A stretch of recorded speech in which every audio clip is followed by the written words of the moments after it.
వైఎస్ఆర్సీపీ కేంద్ర కార్యాలయంలో వైఎస్ఆర్సీపీ ఎమ్మెల్యే రోజు మాట్లాడుతున్నారు. లైవ్ లో చూద్దాం. కేబినెట్ మీటింగ్ లో ఆయన మనం గమనించవచ్చు.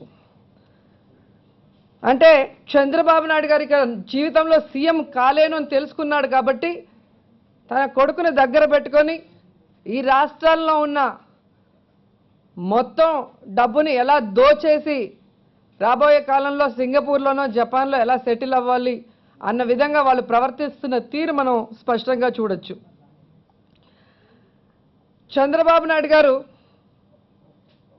సంతకాలు పెడుతుంటే మన లోకేష్ బాబు గారు సూట్ కేసులు సర్దేస్తున్నారు. చంద్రబాబు గారు డీల్ చేసి కాంట్రాక్టులు ఇస్తుంటే ఆయన కొడుకు కమిషన్లని సెటిల్ చేస్తున్నాడు. నార్మల్గా సినిమాల్లో మంచి సినిమాలు తీసి కలెక్షన్ కింగ్ అంటే అందరికీ మోహన్ బాబు గారు గుర్తొస్తారు. కానీ ఏపీలో అవినీతి సొమ్మును కలెక్ట్ చేయడంలో కలెక్షన్ కింగ్ అంటే లోకేష్ బాబే అందరికీ గుర్తొస్తారు. ఈరోజు చిత్తూరు నుంచి శ్రీకాకుళం వరకు చంద్రబాబు, లోకేష్ బాబు, ఆయన బినామీ బాబులు మరి ఎక్కడ భూములు దొరికినా కూడా ఏ విధంగా కబ్జాలు చేసేస్తున్నారు, ఏ విధంగా ఆక్రమించేసుకుంటున్నారో మనం కళ్ళారా చూస్తున్నాం. ఇన్ని అవినీతి కార్యక్రమాలు చేస్తున్న చంద్రబాబు నాయుడిని చూస్తుంటే అవినీతి అనకొండ అంటే చంద్రబాబు నాయుడు, కమిషన్ల కొండ చిలువ అంటే లోకేష్ బాబు అని అనకుండా ఉండలేకపోతున్నాను. ఈరోజు చంద్రబాబు నాయుడు గారు ప్రతి మీటింగ్లో చెప్తాడు, నాకు అనుభవం ఉంది, నాకున్నంత అనుభవం ఎవరికీ లేదని. నిజమే, అవినీతిలో చంద్రబాబు నాయుడుకు ఉన్నంత అనుభవం ఎవరికీ కూడా లేదు, రాదు. ముఖ్యంగా ఈరోజు ఈ 2 ఏళ్ల పాలనలో చంద్రబాబు నాయుడు గారు ఎన్నికల మేనిఫెస్టోలో మహిళలకి ఏం చేస్తానని చెప్పాడు, ఏం చేశాడు అనే దాని మీద మనం దృష్టి పెడితే ఈ 16-17 పేజీలో ఆయన ఏదైతే మేనిఫెస్టోలో ఇచ్చాడో వాటిలో ఒక్కటైనా నెరవేర్చారా అని నేను అడుగుతున్నాను. ఈరోజు దీంట్లో చూస్తే మహిళల సాధికారత కోసం ఎంతో చేశాను అంటాడు, కానీ మహిళా సాధికారత ఉద్యమమైన డ్వాక్రాని వెన్నెముకతో సహా విరిచి మూలను కూర్చోబెట్టిన దౌర్భాగ్య ముఖ్యమంత్రి చంద్రబాబు నాయుడు. వైఎస్ రాజశేఖర రెడ్డి గారు ఉన్నప్పుడు లక్షాధికారులుగా ఉన్న ఈ డ్వాక్రా గ్రూప్ మహిళలు ఈరోజు అప్పుల పాలై బ్లాక్ లిస్ట్లో ఉంటూ అప్పులు పుట్టక ఈరోజు ఏ విధంగా బ్యాంకులకి ఇంటికి తిరుగుతూ ఉంటున్నారో మనం చూస్తున్నాం. ఈరోజు 14,200 కోట్ల డ్వాక్రా రుణమాఫీ చేస్తే అక్క చెల్లెలందరూ కూడా సుఖంగా ఉంటూ వాళ్ళు ఇంకా ఎదిగే అవకాశం ఉండేది, ఆ కుటుంబాలని ఇంకా అభివృద్ధిలోకి తెచ్చుకునే అవకాశం ఉంటుంది. వీళ్ళ విలాసాలకి వినోదాలకి ఖర్చు పెట్టేదానికి డబ్బు ఉంది, కానీ అక్క చెల్లెలైన డ్వాక్రా మహిళలకి ఈ డబ్బు కట్టడానికి డబ్బు లేదు అని ఎలా చేతులు ఎత్తేసి మరి ఈరోజు వాళ్ళందరినీ కూడా నట్టేట ముంచేసిన సంగతి మనం చూస్తూనే ఉన్నాం. కాబట్టి ఖచ్చితంగా రేపు ఎన్నికల్లో కనుక డ్వాక్రా మహిళల దగ్గరికి ఓటు కోసం వెళ్తే తెలుగుదేశం పార్టీ వాళ్ళని పేడ నీళ్లు చల్లి సన్మానిస్తారు అనటంలో ఎటువంటి డౌట్ కూడా లేదు. అలాగే మీరు చూస్తే మహిళల రక్షణ కోసం ప్రత్యేక పోలీసు విభాగాన్ని ఏర్పాటు చేస్తామని చెప్పారు. రాష్ట్రంలో ఐజీ స్థాయి అధికారిని, డివిజన్లో ఎస్పీ స్థాయి మహిళా అధికారిని, జిల్లాలో అడిషనల్ ఎస్పీ స్థాయి మహిళా అధికారిని, మండలంలో సర్కిల్ ఇన్స్పెక్టర్ స్థాయి మహిళా అధికారిని నియమిస్తామని చెప్పారు. ఇంతవరకు ఎక్కడా కూడా అతి లేదు, గతి లేదు. నిర్భయ చట్టాన్ని, గృహహింస చట్టాన్ని, ఇతర మహిళా రక్షణ చట్టాలని కఠినంగా అమలు చేసి మహిళలపై, విద్యార్థులపై అత్యాచారాలని అరికట్టే విధంగా పరిపాలిస్తాను అని చెప్పాడు చంద్రబాబు నాయుడు గారు. కానీ ఎక్కడైనా కూడా అది జరిగిందా అని నేను అడుగుతున్నాను. ఈరోజు తెలుగుదేశం పార్టీలో ఉన్న ఎమ్మెల్యేలు, ఎమ్మెల్సీలు, తెలుగుదేశం నేతలే తోడేళ్లలాగా ఆడవాళ్ళ మీద పడి వాళ్ళ మీద అఘాయిత్యాలు చేస్తుంటే వాటిని సిగ్గు లేకుండా సెటిల్మెంట్లు చేసుకుంటున్నాడు చంద్రబాబు నాయుడు.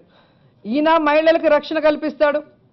ఈరోజు బయటకు వెళ్ళిన మహిళ ఇంటికి వస్తుందా లేదా అన్న భయంతో ఈరోజు ప్రతి కుటుంబం కూడా వణికిపోయే పరిస్థితి ఉంది అంటే దానికి కారణం ఈ తెలుగుదేశం పార్టీ అరాచకాలు కాదా అని నేను అడుగుతున్నాను. ఈరోజు తెలుగుదేశం పార్టీలో నాయకులు తప్పు చేసిన నేరస్తులకి అండగా ఉన్నారు కాబట్టే నేరస్తులందరూ కూడా పెట్టరేగిపోయి ఈరోజు ఈ విధంగా మహిళల్ని చంపటం, ర్యాగింగులు చేయటం, వారు సూసైడ్లు చేసుకోవడానికి సపోర్ట్ చేయటం, ఎయిర్ హోస్టెస్లను కూడా ఈరోజు ఏ విధంగా ఇబ్బంది పెట్టడం, ఇవన్నీ కూడా మనం కళ్ళారా చూసాం.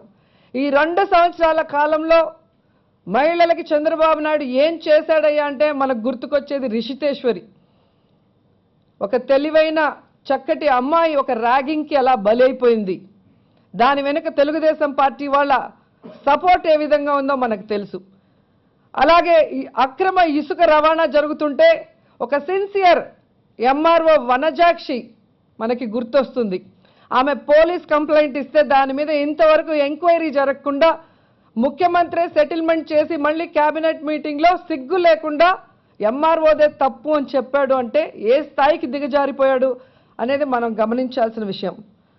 అలాగే కాల్ మనీ సెక్స్ రాకెట్లో సాక్షాత్తు చంద్రబాబు నాయుడు గారు ఉన్న విజయవాడలో మరి తన ఎమ్మెల్యేలు, ఎమ్మెల్సీలు, తన పార్టీ నాయకులు అందరూ కూడా మహిళల జీవితాల్ని సర్వనాశనం చేస్తుంటే ఎమ్మెల్యే బోడే ప్రసాద్, ఎమ్మెల్సీ బుద్ధా వెంకన్న లాంటి పేర్లు బయటకు వచ్చి వారు నిందితులని తెలిసినా కూడా ఏ విధంగా ఆ కేసుల్ని నీరుగారు చేశాడు, వాటి గురించి మాట్లాడిన నన్ను అసెంబ్లీ నుంచి ఏ విధంగా 1 year సస్పెండ్ చేశారు అంటే మహిళలంటే ఈయనకి ఎంత చులకన, మహిళల మీద ఏమాత్రం ఈయనకి చిత్తశుద్ధి ఉంది అనేది మహిళలందరూ కూడా గమనించాల్సిన అవసరం ఉంది. ఈరోజు విశాఖలో చూస్తే మొన్ననే లావణ్య అనే అమ్మాయిని ఏ విధంగా తరిమి ఆ అమ్మాయిని గుద్ది చంపారో మనం చూసాం. ఆ విషయంలో కూడా టీడీపీ ఎమ్మెల్యేలు, పోలీసులు కూర్చొని 10 లక్షలు సెటిల్మెంట్ చేశారు అంటే మహిళ జీవితం అంటే 10 లక్షల విలువ అని నేను అడుగుతున్నాను. ఎంత కేర్లెస్నెస్ వీళ్ళకి, మహిళలంటే ఎంత చీప్ ఆలోచన అనేది కూడా మీరు అందరూ కూడా గమనించాల్సిన అవసరం ఉంది. ఎన్నికల ముందు ఎవరైనా తప్పు చేస్తే 5 నిమిషాల్లో వస్తా, తాట తీస్తా అన్నాడు. మరి తప్పు చేస్తున్న తెలుగుదేశం పార్టీ ఎమ్మెల్యేలని, ఎమ్మెల్సీలని, వాళ్ళ నాయకుల్ని ఎప్పుడు తాట తీస్తారు చంద్రబాబు నాయుడు గారు అని అడుగుతున్నాను. ఇలా తప్పు చేసిన వాళ్ళకి సపోర్ట్ చేస్తున్న చంద్రబాబు నాయుడికి తాట తీయాలా వద్దా అని మహిళల్ని కూడా నేను అడుగుతున్నాను. ఈరోజు చంద్రబాబు నాయుడు గొప్పగా చెప్పుకుంటాడు, నేను మహిళలకు ఏదో చేసేస్తానని. కనీసం చిన్న పిల్లల నుంచి ముసలి వారి వరకు అందరినీ కూడా నువ్వు మోసం చేసావు తప్ప ఎవరికి నువ్వు న్యాయం చేసావు? పండంటి బిడ్డ పథకం ద్వారా గర్భిణీ స్త్రీలకి ఆరోగ్య పౌష్టికాహారం కోసం 10,000 ఇస్తానన్నావు. ఒక్క పైసా ఇచ్చావా? ఒక్క పైసా కూడా ఇవ్వలేదు. పుట్టిన ప్రతి బిడ్డ పేరుతో మహాలక్ష్మి పథకం కింద అర్హులైన కుటుంబాలకి 25,000 బ్యాంకులో డిపాజిట్ చేస్తాను, యుక్త వయసు వచ్చే ముందుకి 2 లక్షలు అవుతుంది అన్నారు. నువ్వు ముఖ్యమంత్రి అయిన తర్వాత ఈ 2 సంవత్సరాల కాలంలో ఒక్క అమ్మాయి, ఒక్క ఆడపిల్ల కూడా పుట్టలేదని నేను అడుగుతున్నాను. ఎందుకంటే ఒక్కరికి కూడా నువ్వు 25,000 బ్యాంకులో డిపాజిట్ చేయలేదు అంటే ఎంత పెద్ద అబద్ధం చెప్పి మహిళల్ని నువ్వు మోసం చేస్తున్నావో ఒకసారి నువ్వు ఆలోచించుకోవాల్సిన అవసరం ఉంది. హై స్కూల్, ఇంటర్ విద్యార్థులకు ఉచితంగా సైకిళ్లు పంపిణీ చేస్తానన్నావు. ఒక్క మహిళ కన్నా నువ్వు సైకిల్ పంపిణీ చేసావా? ఎక్కడా కూడా కనిపించిన పరిస్థితి లేదు. అలాగే బాలికా పాఠశాలలో మహిళా ఉపాధ్యాయుల్ని నియమిస్తామన్నారు. ఈరోజు ఉన్న పాఠశాలనే కుదించేసి టీచర్లందరినీ రోడ్డు మీద పడేసిన ఘనత నీకే దక్కుతుంది. సో ఇన్ని రకాలుగా మహిళల్ని నువ్వు అన్యాయం చేసినా, భరిస్తూ వచ్చినా ఈరోజు నువ్వు చేసిన పని నిన్ను మాత్రం వెంటాడకుండా ఉండదు. ఎందుకంటే బెల్ట్ షాపులు నీ మేనిఫెస్టోలో అధికారంలోకి వస్తే 2వ సంతకం బెల్ట్ షాపుల్లో లేకుండా చేస్తాను అని పెడతాను అన్నావు, పెట్టావు. కానీ బెల్ట్ షాపులు లేవా అని నేను అడుగుతున్నాను. ఈరోజు మొదటి సంవత్సరంలో 20% మద్యం పెరుగుదల ఉంటే ఈ ఏడాది 30% విపరీతంగా పెంచుకున్నారు అంటే మరి బెల్ట్ షాపులు లేకుండానే పెరిగాయని నేను అడుగుతున్నాను. బెల్ట్ షాపుల్ని లీగలైజ్ చేసి కొత్త బెల్ట్ షాపులకు కూడా అవకాశం ఇచ్చి ఎక్కడ పడితే అక్కడ మందు అమ్ముకునే ప్రొవిజన్స్ ఇచ్చి ఈరోజు మహిళల జీవితాలతో చెలగాట మారుతున్నది నువ్వు కాదా నేను అడుగుతున్నాను. ఈరోజు మిడిల్ క్లాస్ వాళ్ళు కానీ బిలో మిడిల్ క్లాస్ వాళ్ళు కానీ మీరు పెట్టిన టార్గెట్ల వల్ల ఆర్థికంగా చితికిపోవటమే కాకుండా ఈరోజు వితంతువులుగా కూడా మారిపోవటం నిజం కాదా అని అడుగుతున్నాను. ఇదే మన రాష్ట్ర రాజధాని అయిన అమరావతిలో మళ్ళీ బెల్ట్ షాపుల్లో కల్తీ మందు తాగి 2 చనిపోవటం నిజం కాదా? విజయవాడలో నువ్వున్న చోటే కల్తీ మందు తాగి 5 మంది చనిపోవటం కరెక్ట్ కాదా? మళ్ళీ ఆదాయం ఇంకా పెరగాలి, ఖజానా నింపుకోవాలి, అందరూ అయ్యప్ప మాల వేసుకుంటుంటే సేల్స్ తగ్గిపోతున్నాయని సిగ్గు లేకుండా మాట్లాడుతున్న ముఖ్యమంత్రిని ఏ రాష్ట్రంలో కూడా మనం చూసుండం. ప్రభుత్వం అంటే ఖజానా మాత్రమే కాదు, ప్రభుత్వం ఉండేది ప్రజల కడుపు నింపడానికి. కానీ ఈరోజు రక్తం పిండే విధంగా ఈ బెల్ట్ షాపుల్ని విచ్చలవిడిగా పెట్టడమే కాకుండా ఇంకా తాగండి మాలలు వేసుకొని భక్తిగా ఉంటే ఎలా, ఖజానా ఎలా నిండాలి అని చెప్పి మాట్లాడుతున్నావు అంటే నీకు మతి ఉందా మతి లేదా అని నేను అడుగుతున్నాను.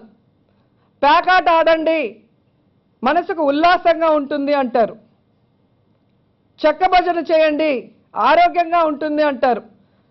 మన కుటుంబాల్లో ఎవరైనా పేకాట ఆడినా మందు కొట్టినా కూడా తల్లిదండ్రులు ఏ విధంగా వాళ్ళని దండిస్తారో మనం చూసాం. అలాంటిది ఈ రాష్ట్రానికి పెద్దయిన ఒక ముఖ్యమంత్రి తాగండి తందనాలు ఆడండి ఆరోగ్యంగా ఉంటారు, పేకాడండి ఉల్లాసంగా ఉంటారు అంటే ఈయనని మెంటల్ హాస్పిటల్లో చేర్చాలా వద్దా అని కూడా నేను ప్రశ్నిస్తున్నాను. ఈయనని ఇలాగే వదిలేస్తే రేపు చంద్రన్న పేకలు, చంద్రన్న పెగ్గులు, చంద్రన్న చెక్కలు అంటూ కొత్త పథకాలు కూడా తీసుకొస్తాడు. వాటికి కూడా జన్మభూమి కమిటీలు పెట్టి ఎవరికి పేకలు ఇవ్వాలి, ఎవరికి మందులు ఇవ్వాలి, ఎవరికి చెక్కలు ఇవ్వాలి అని కూడా డిసైడ్ చేసే దౌర్భాగ్య పరిస్థితికి దిగజారిపోయే అవకాశం కూడా ఉంది. కాబట్టి ఇలాంటి మనిషిని వెంటనే మెంటల్ హాస్పిటల్లో కూడా చేర్చాలని కూడా కోరుకుంటున్నాను. అండ్ ఈ 2 సంవత్సరాల పాలనలో మహిళలకు కానీ రైతులకు కానీ విద్యార్థులకు కానీ ఏ ఒక్కరికి కూడా న్యాయం చేయలేని ఒక అసమర్థ ముఖ్యమంత్రి చంద్రబాబు నాయుడు గారు.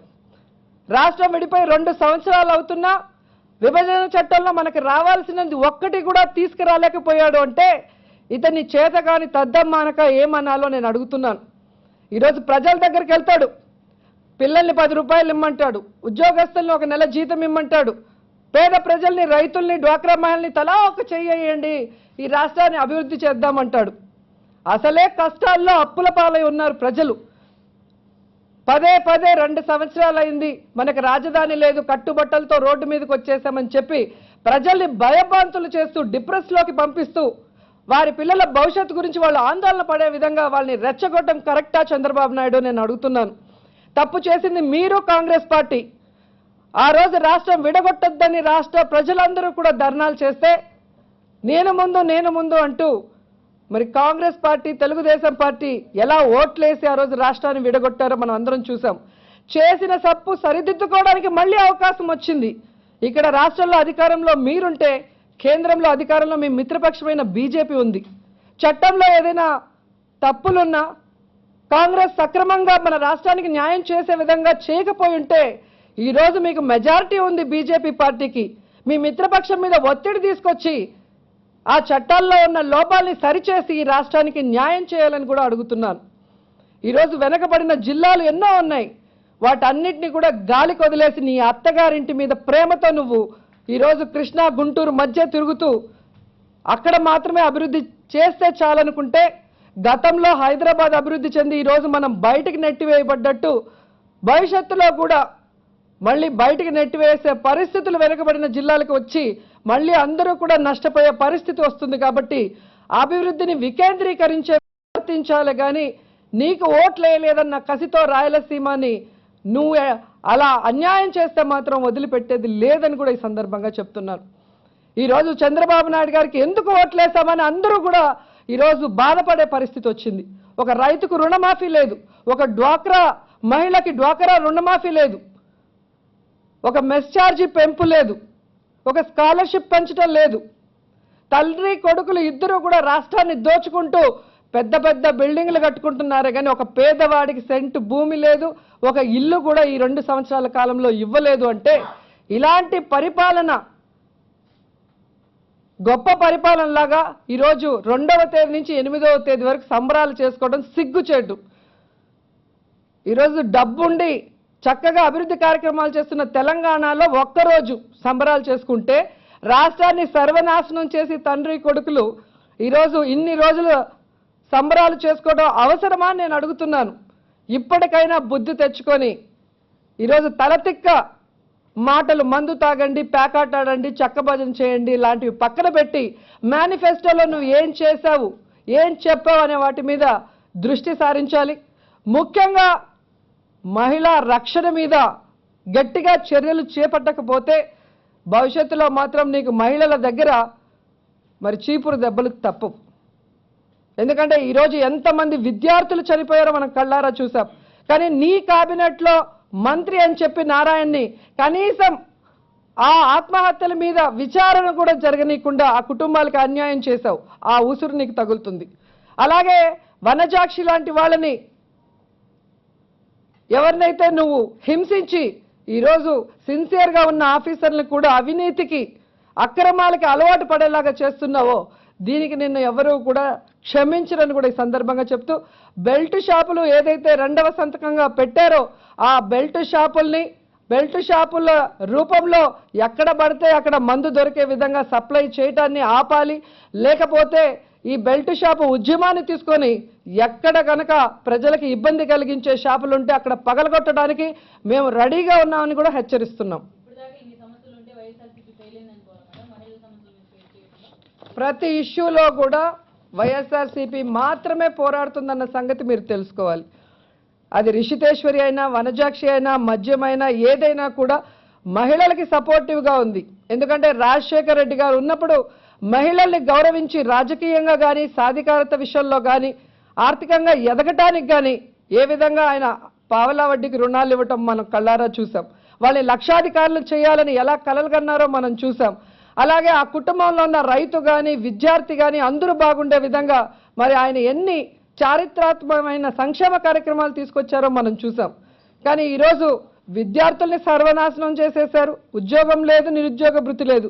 రైతుకు రుణమాఫీ చేశామని చెప్పి ఈరోజు మొదటి విడత ఎంగిలి మెతుకులు చెల్లినట్టు 5-6 వేలు చెల్లారు తప్ప 2వ విడత గాలికి ఎగరేస్తారు, 3వ విడత గాలికి ఎగరేస్తున్న సంగతి కూడా మీ అందరికీ తెలుసు. సో తప్పు చేసిన చంద్రబాబు నాయుడిని దమ్ముంటే నిలదీయండి. ఆ తప్పులు సరిదిద్దే విధంగా మీడియా ప్రతినిధులు కూడా మాతో మరి కలిసి మాకు సపోర్టివ్గా ప్రజలకి అండగా నిలవాలని కూడా కోరుకుంటున్నా. సస్పెన్షన్ గురించి నేనేం చేయగలను? కోర్టులే మనకి ఇంట్రీమ్ ఇచ్చినప్పుడు కోర్టుల్ని కూడా గౌరవించకుండా ముఖ్యమంత్రి గారు, స్పీకర్ గారు, అలాగే ఆర్థిక మంత్రి యనమల రామకృష్ణుడు గారు ఏ విధంగా న్యాయస్థానాల్ని అవమానించారో మనం కళ్ళారా చూసాం. న్యాయస్థానానికి అర్హత లేదు అసెంబ్లీలో తీసుకున్న నిర్ణయానికి అని చెప్పిన పెద్ద మనుషులు మళ్ళీ అదే న్యాయస్థానానికి పోయి మేము తప్పు చేశాం, తప్పుగా రూల్ కోట్ చేశామని చెప్పి చేతులు కట్టుకొని మళ్ళీ ఆ ఇంట్రీమ్ ఆర్డర్ని ఎలా డిస్మిస్ చేసుకున్నారో కూడా మనం చూసాం. కాబట్టి ప్రజలకు తెలుసు, కేవలం ప్రజా సమస్యల మీద, ముఖ్యంగా మహిళల సమస్యల మీద పోరాడుతున్న నన్ను తట్టుకోలేక మిగతా ఎమ్మెల్యేల లాగా 30 కోట్లు 40 కోట్లు ఇచ్చి కొనే పరిస్థితిలో లేదు. కాబట్టి నన్ను బయటికి పంపించేస్తారన్న సంగతి రాష్ట్ర ప్రజలందరికీ కూడా తెలుసు. అంటే వాళ్ళకి అనుగుణంగా ఉంటే 30-40 కోట్లు లేదా సస్పెన్షన్లు, SC ST కేసులు, వాళ్ళ మీద బురద చల్లటాలు ఇవి కామన్ అయిపోయాయి.